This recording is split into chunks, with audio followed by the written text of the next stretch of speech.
petit message pour m'excuser.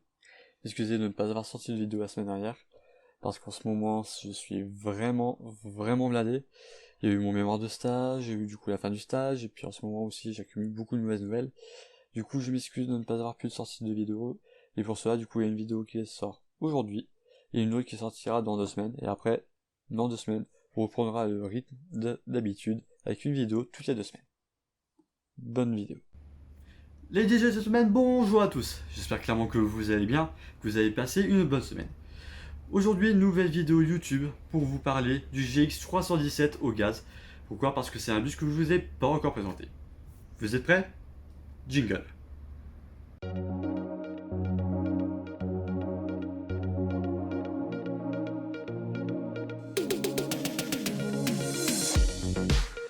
Le Yaz GX317 au gaz est un bus à plancher bas. Il est né en 1994, né de l'entreprise EISBus. EISBus qui est une entreprise française.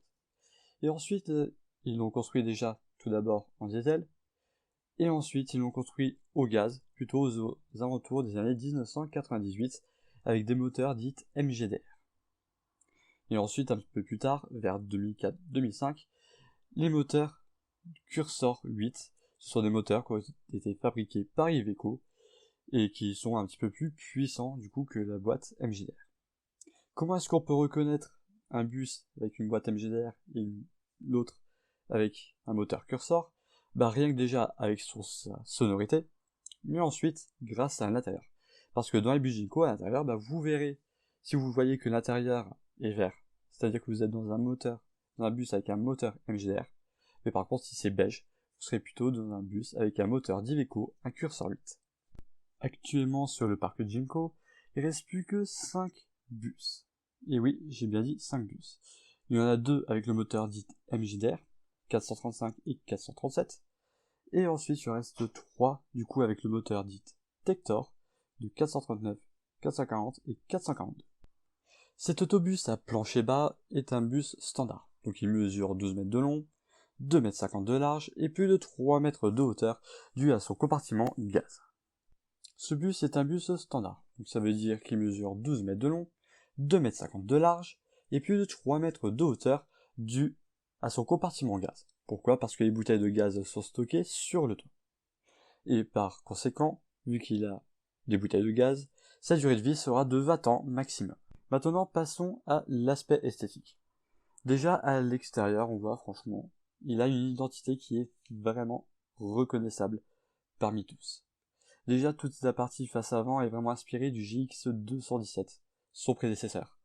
Et ensuite, pour l'arrière, on a eu une petite modification par rapport toujours au GX217, mais honnêtement, il reste quand même reconnaissable. Il est plutôt sympa avec ses petites formes cubiques, typiques du début des années 2000. Et là-dessus, on l'aime bien. L'aspect intérieur, par contre, on retrouve comme toujours un petit peu quand même cet aspect du côté des années 2000. Il est quand même assez intéressant, quand même sympa. Mais par contre, si on prend la version du coup MGDR, l'intérieur est quand même assez sombre, contrairement au moteur Tector, où on a un intérieur quand même beaucoup plus clair, beaucoup plus intéressant quand même. Puis ça fait un petit peu de luminosité, ça fait toujours du bien. On retrouve toujours un petit peu ces formes cubiques, que ce soit pour les portes, que ce soit pour les vitres, puis même avec un style assez vraiment dit des années 2000. Pour ce qui est du poste de commande, là par contre, c'est... Honnêtement, quand je me suis installé dedans, il y avait beaucoup d'espace.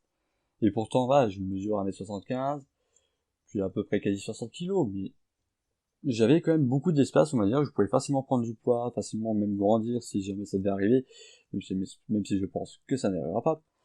En tout cas, il y a de l'espace, tout est assez grand, on a accès très facilement, que ce soit au bouton, que ce soit au reste, puis même le volant, puis l'interface, c'est quelque chose qu'on retrouve encore aujourd'hui sur des bus un petit peu plus modernes, donc ça dessus, ça traverse le temps, et j'apprécie.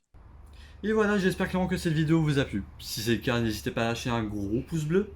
N'hésitez pas aussi à me dire en commentaire ce bus-là, honnêtement. Est-ce que vous l'appréciez? Est-ce que vous l'appréciez pas?